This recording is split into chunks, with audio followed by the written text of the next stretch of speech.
The night was silent except for the sound of rain hitting the glass dome above the apartment. Lara sat near the window, staring at the neon lights of the city below. Her roommate lay on the couch, motionless, eyes glowing faint blue. She was not human, though she looked close enough to pass in dim light. Her name was Alira, and she came from a world where emotion was a disease. Lara had met her through the exchange program between Earth and the Alliance colonies, a project meant to improve understanding between species. Neither of them expected it to turn into something deeper. When the lockdown began, the city fell into stillness. Everyone was told to stay indoors. Supplies were delivered through drones, and nobody dared to step out. The two women had been living together for weeks in the small apartment, learning each other's ways. Lara cooked and cleaned, while Alira studied human behavior from holas and books. It was peaceful until the day Alira changed. Lara noticed it first when Alira's skin shimmered faintly. She had never seen that before. Her voice grew softer, almost trembling. Her breathing quickened, though she didn't need to breathe as often as humans did. Lara asked if she was sick, but Alira only turned away and said it was a natural cycle for her kind. She didn't explain further. As hours passed, the air grew warmer, filled with tension that Lara couldn't understand. By evening, the lockdown sirens echoed again outside.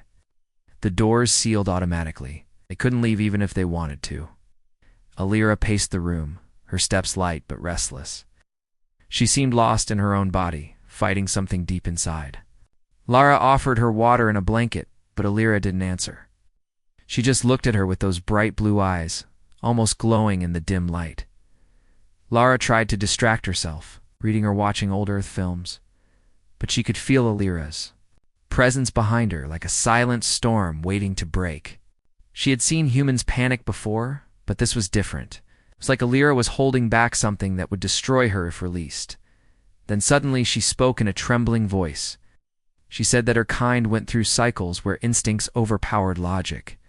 It was something they called heat, and it came only once in a lifetime for most.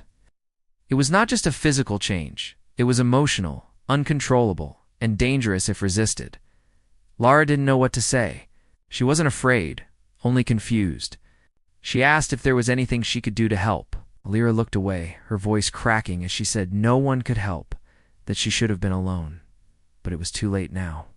The lockdown kept them trapped together, and there was no one else to turn to. The night stretched endlessly.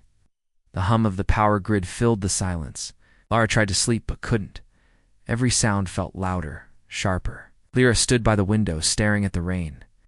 Her skin glowed faintly silver now, veins of light running beneath it.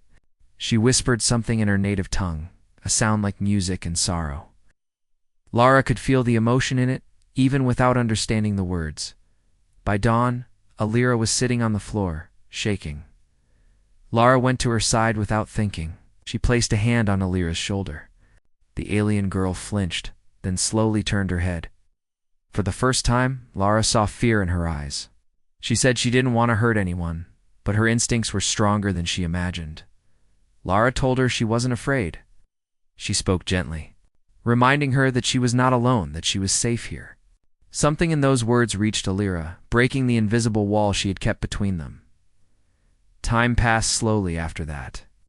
The heat of the cycle faded as the day went on.